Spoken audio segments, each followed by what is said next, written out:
Hey there.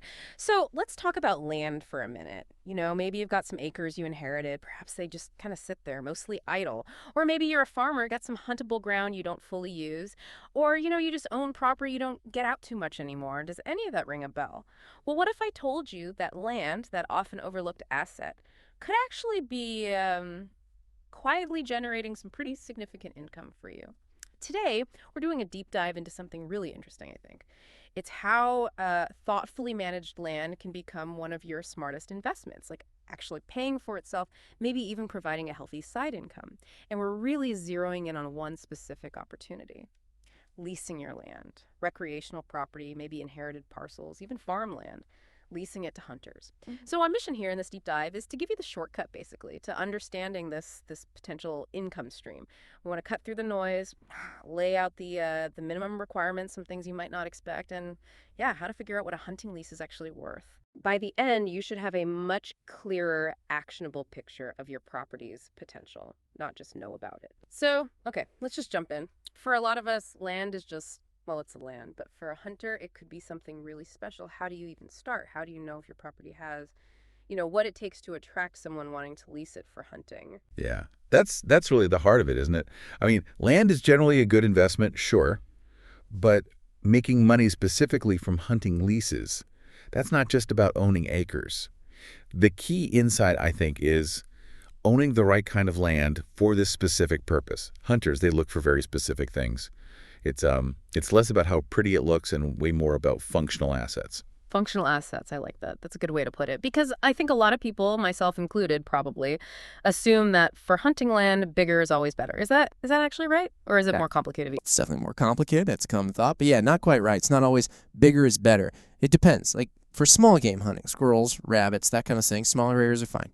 But if you're talking about hunters going after, say, mature whitetail bucks, and that's a really popular, often profitable lease tech well, they often just ignore smaller properties, anything under 20, maybe even 40 acres sometimes. They need space, they need security for the deer, a certain kind of setup. But, and this is really important for you listening, even a smaller property can be like a golden ticket if it has the right mix of assets. We're talking essentials like a reliable water source, good thick cover where deer feel safe bedding down, natural food sources, and crucially, decent access that doesn't disturb everything. These things can make a smaller piece of land incredibly attractive. Now, that said, larger properties do generally offer more hunting options, more variety, and they let the lessees have more control over managing the deer herd. That's definitely a big draw for serious hunters. Okay, so size isn't the be all and end all. Quality over just quantity sometimes. But let's flip that then. Can a property actually be too big, like so large it becomes hard to lease? Well, absolutely. That's a really sharp point. If you've got several hundred acres and you price it accordingly, you might struggle to find just one person or one small group who can swing it.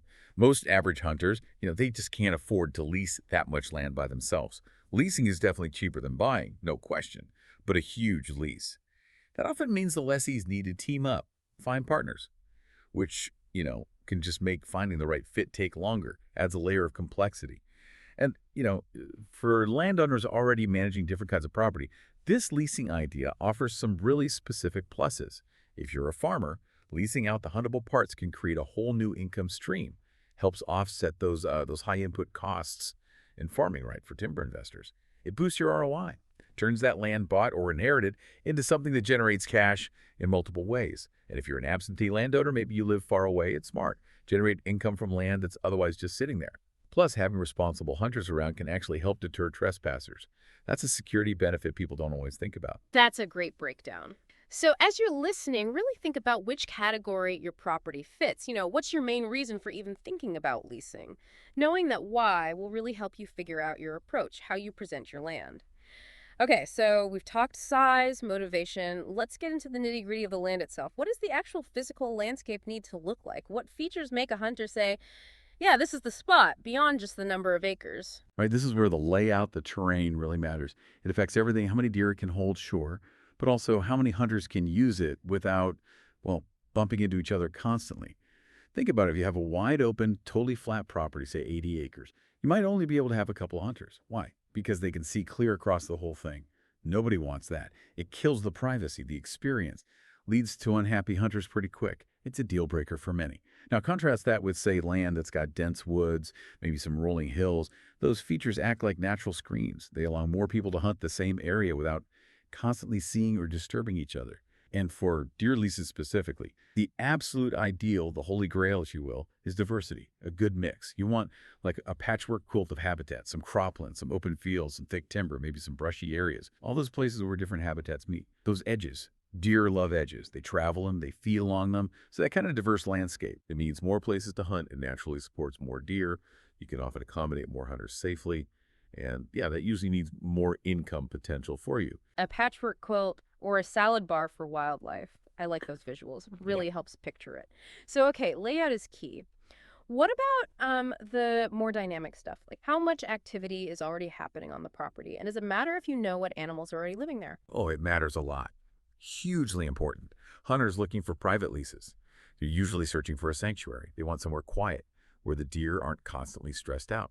Yeah. Now, deer can get used to normal farm stuff, tractors planting, harvesting, that's usually okay, but they will not tolerate people just randomly wandering through their main living areas or, say, dogs running loose and barking all the time. Think of it like trying to run a fancy restaurant, right? The deer are the customers. They won't stay if there's constant banging around in the kitchen or dogs barking at the door. Hunters are paying for that quiet, secure, exclusive feeling for the game. And that leads to a really practical question for you, the landowner. What do you actually see on your property? Do you regularly spot good numbers of game animals? Maybe mature bucks, flocks of turkeys, waterfowl if you have water.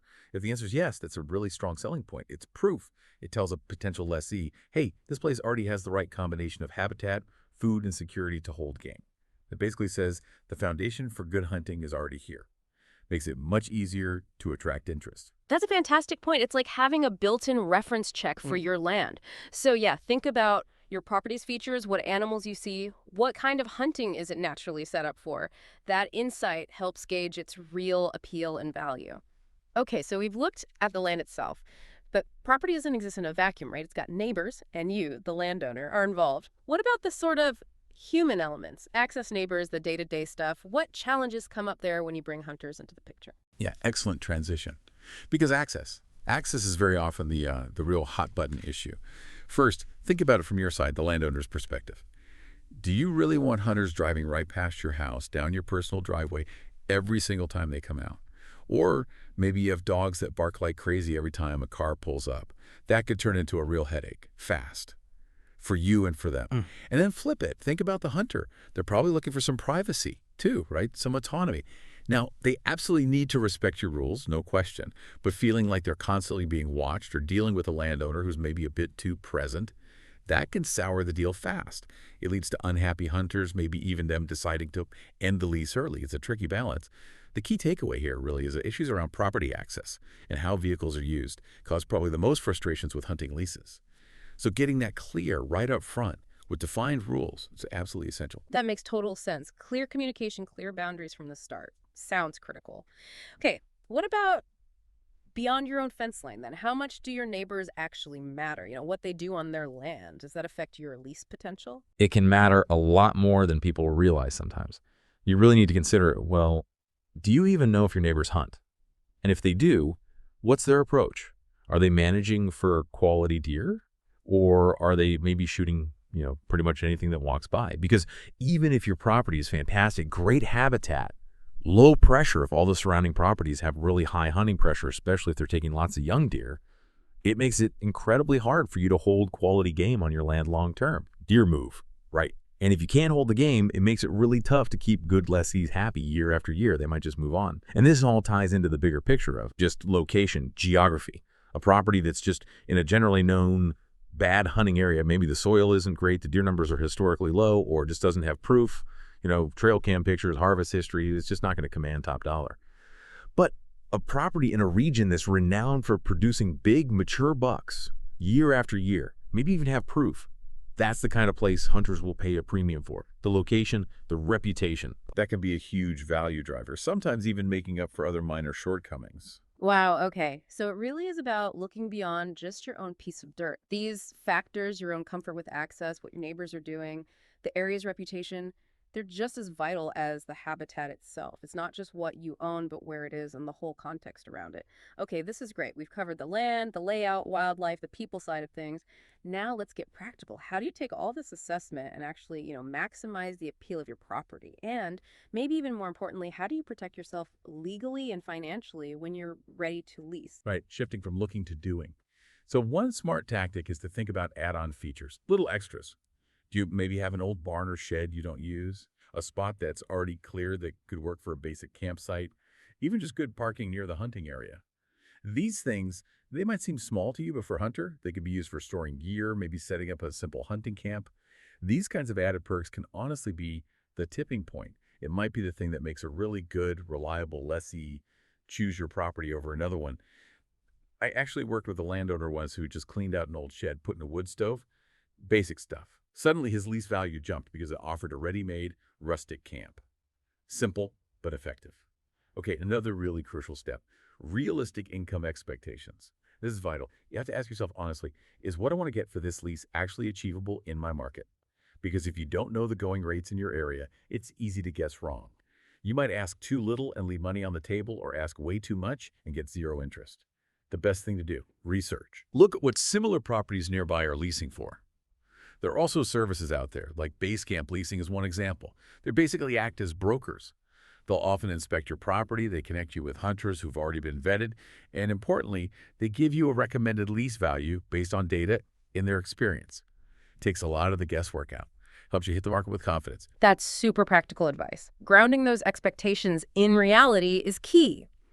But now let's talk about something that's just, well, it's non-negotiable, something you absolutely cannot afford to skip no matter how tempting the income looks. And that's landowner liability. This isn't just like a good idea, right? It's essential. Absolutely essential. You're spot on. Landowner liability insurance, Yeah. it's paramount. It's foundational. It does two main things. One, obviously protect you. If, heaven forbid, an accident happens on your property related to the hunting activity, even with careful people, things can happen. This insurance protects you from liability concerns. But second, and this is important for attracting good lessees, it eases their minds too.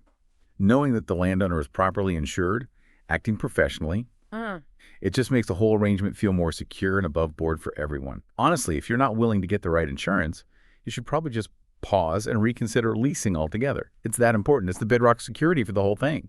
Yeah, absolutely. Those are really the final crucial steps, aren't they? Getting those add-ons considered, setting realistic prices, and locking down that liability protection. It equips you to really move forward confidently. Wow, we've covered a lot of ground today, haven't we? Quite the journey. We went all the way from figuring out if your property is even suitable, looking at size, the right habitat mix, the wildlife that's there, through to those trickier human elements like access and what the neighbors are up to. And then we landed on the practical stuff, setting fair expectations for income and, absolutely critically, getting that landowner liability insurance sorted. Understanding all these different pieces, these often overlooked points, it really can change how you see your land.